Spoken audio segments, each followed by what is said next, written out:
The Bank of England just held interest rates again, 3.75%, unchanged, for the third meeting in a row. And if you've been sitting there thinking, right, so what does that actually mean for me? Then this video is for you. Because whether you've got a mortgage, savings, a credit card, or you're just trying to figure out what to do with your money right now, this decision affects you. Maybe more than you realize. Today I'm going to break it all down. No economics degree required. What happened, why it happened, what comes next, and most importantly, exactly what you should be doing with your money right now. Let's get into it. Right, let's start with the basics of what actually happened. On the 29th of April 2026, the Bank of England's Monetary Policy Committee, or the MPC, met to decide whether to change the UK base rate. They voted 8-1 to keep bank rate unchanged at 3.75%. The one dissenting member, interestingly, actually voted to increase rates to 4%.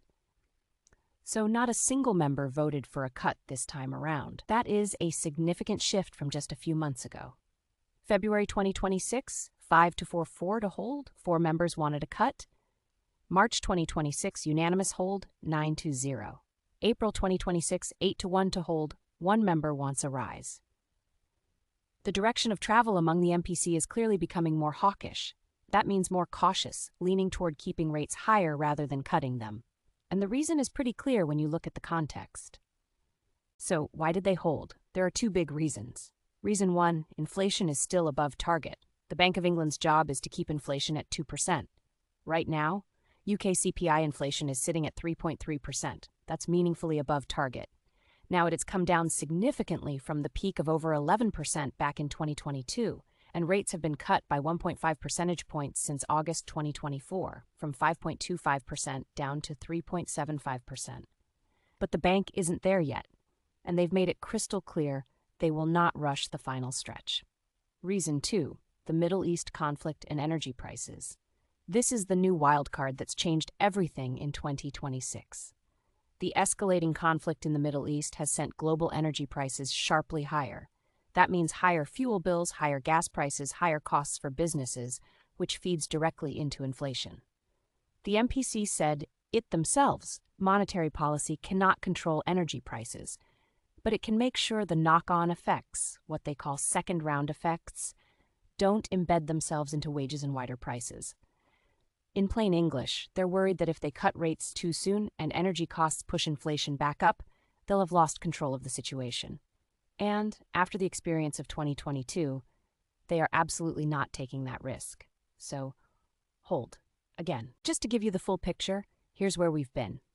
August 2024, base rate peaks at 5.25%, highest in 16 years.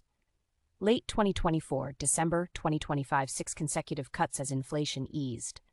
December 2025, cut to 3.7%, lowest in nearly 3 years. February, March, April 2026, 3 straight holds at 3.75%. So we've come a long way from the peak, but the cuts have stalled, and given what's happening with global energy prices, the next cut is now genuinely uncertain. Markets are currently pricing in the possibility of a cut at the June 2026 meeting, but even that is far from guaranteed. Right. Now, let's get to the part that actually matters for you. Let's talk mortgages, because this is where the rate decision hits hardest for most people. There are 3 types of mortgage situation you might be in right now. Situation 1. You're on a fixed rate deal. Good news. For now, nothing changes. You're locked in. But if your fix ends in the next 6-12 months, you need to start paying attention now. Fixed-rate mortgage deals are priced based on where the market expects rates to go, not where they are today. And with uncertainty in the air, some lenders have already started edging their fixed rates slightly higher. Don't wait until the month your deal expires. Start comparing now. Use a whole-of-market broker. They can lock in a rate today and keep reviewing it. Situation 2. You're on a tracker or variable rate. Your rate moves directly with the base rate. Because the base rate held, your monthly payments stay the same. For now. But here's the thing. If the MPC ends up raising rates, remember, 1 member already voted for that, your payments go up automatically. If you're on a variable rate and your budget is tight, it might be worth looking at locking into a fix. Get advice first, but don't ignore it. Situation 3. You're looking to buy your first home. Rates holding at 3.75% means mortgage rates aren't falling as fast as people had hoped at the start of the year. The dream of getting back to sub 2% mortgages? That's not happening anytime soon. That said, if you're buying, don't try to time the market. If the numbers work for you now and you're planning to stay put for 5+ years, get on with it. Waiting for a 0.25% rate cut to make your decision is rarely the right move. Right. Savings. Let's talk about where your money should be sitting right now. Here's the good news, and there genuinely is good news here. With the base rate at 3.75%, savings rates are still at historically decent levels. Best easy access savings accounts around 4.5 to 4.8%. Best one-year fixed savings around 4.6 to 4.9%. Best cash eyes rates around 4.55 to 4.8%.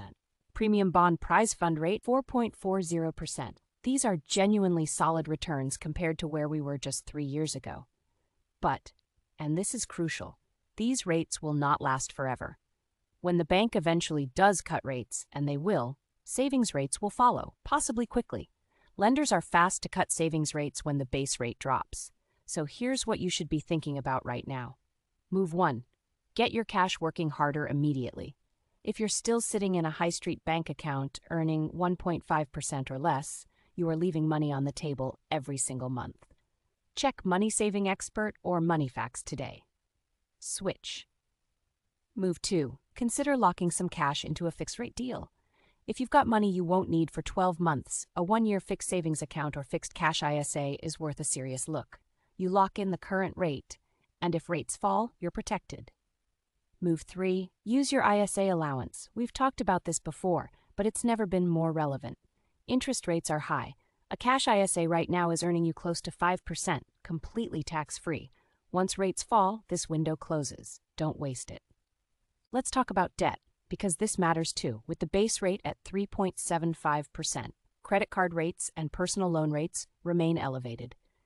The average credit card APR in the UK right now is somewhere in the region of 23 to 25%. I'll say this plainly. No savings account, no ISA, no investment is going to give you a 24% return. If you've got high-interest debt sitting on a credit card, that is your number one financial priority. Not your ISA, not your premium bonds. Your debt.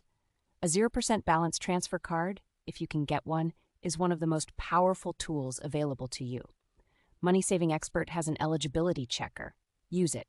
For personal loans and car finance, rates are still relatively high.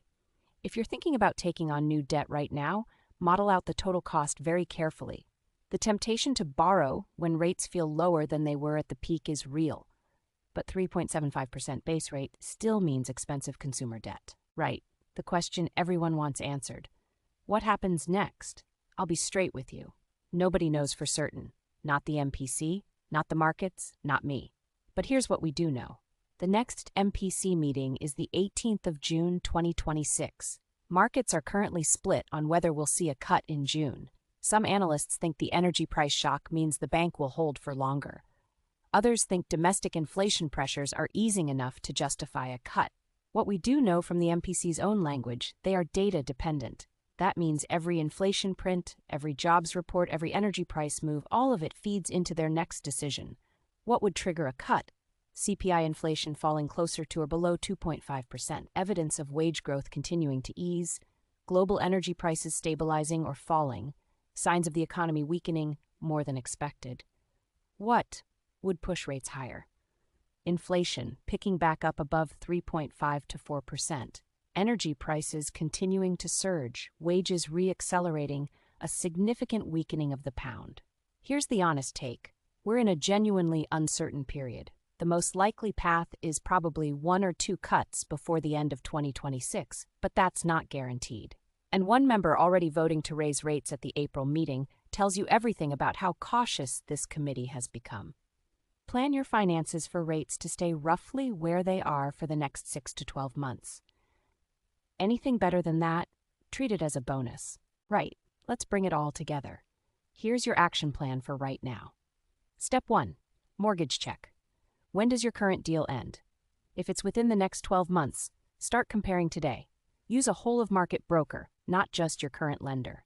Loyalty rarely gets you the best deal. Step 2. Savings check.